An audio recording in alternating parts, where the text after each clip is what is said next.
welcome to Monitoring Reports, what we call our 10 Rules of Effective Report Writing. I do have over 30 years experience in the clinical industry. I'm working in drugs as well as devices in pharma companies, device companies, and CROs. I'm currently operating a niche provider company. We provide monitoring and auditing services to the industry. In that regard, I have the opportunity to write reports and more often review monitoring reports from team members. This has become, or always has been, a major issue for regulatory agencies. You'll see some history when we show our slides that it's nothing new that there's a problem with our documentation. We need to remember that these monitoring reports are auditable should a regulatory authority come to our sponsor or to a site. They can request the monitoring visit reports to see how well we've been managing the sites. And we also might know that it's very common in the industry for the regulatory authorities across the world, whether it be FDA or other countries, to cite us for inadequate monitoring. That tends to be something from the monitoring visit report that indicates that either we didn't see an issue or when we did see the issue, we didn't take care of it. And that's a big issue when we think about protecting the subjects that were on our trial. So the regulatory agency gets a flavor of our monitoring and our due diligence from their understanding of what is documented. So we need to put our best foot forward here to make our visit reports very clear as to what we've done, what we've not done, and how we are managing the site to keep them in compliance.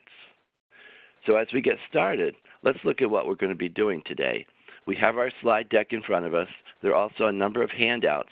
I will flash those up as we go through. We're not going to go through those line by line, but those are things that would be good reference for you after class. So we're going to first look at the impact of poor report writing. What happens when it's not done well? We'll apply some definitions and some concepts of scientific report writing. Your companies may take a different bend to some of that. Some of our companies are much more into the science of this and really pay special attention to grammar and the way things are written. It's a great ideal to work toward, but some companies do not spend a lot of time with the scientific part of it. They're indicating as long as we can understand what's written, that's the key piece. So we're going to try for perfection there, but don't beat yourself up if you don't do it exactly that way all the time in your reports. A goal to work toward, which we call our 10 rules of quality report writing. We'll go through those. We'll apply those 10 rules to the way we work as a CRA. Where does it fit? What's the text to what we would do? For example, writing the action items. Most of us are going to use an Excel spreadsheet, perhaps, to do that. How do we handle deviations or queries to make it clear to the site what we're asking? Or what went wrong? Why does it not line up? We're going to integrate some essential document mapping within the monitoring report, and we'll describe some of the challenges that we as monitors have in writing those reports, and also for those that review the reports. How can we make that easier on everyone? So let's look at the impact then if we don't do it well. And so those managers to help train the monitors coming in as to why it makes a difference.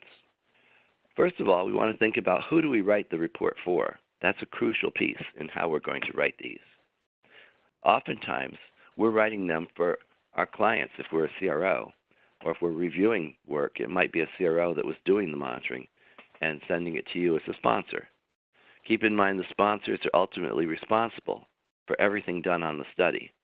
So even if we farm this off to another group, it's still our responsibility as a sponsor.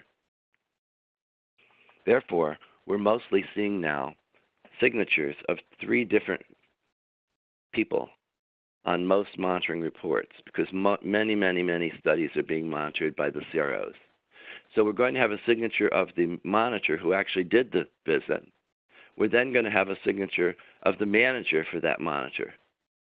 And if there's a CRO, that would be that manager, followed by someone of a management capacity at the sponsor role. That's to indicate that all 3 people agree with what's in that report. So that's the way the sponsor can show that they do have oversight. Many of the sponsors have telephone calls, teleconferences, periodically, and they're signing in on those calls. That also can be shown as oversight. But there have been times where the FDA has asked for more indication of actual day-to-day, not day-to-day, but maybe month-to-month support. How do you know what's going on at a site? Have you really gone through that intensively on your teleconferences? And if you have a lot of sites, it's pretty hard to say that in an hour's time, we really went through thoroughly what was going on at each of our sites. So in that capacity, the managers are signing each of the monitoring visit reports. Now we need to look at the SOPs for that, because very often the SOPs now are indicating a timeline. What is the time from when the visit was made until the monitor has to finalize that report? What is the timeline for the manager to read and understand that and sign off on it? And then ultimately it may be additionally, how much time does the sponsor manager have from the time that he or she receives that report until it is signed off?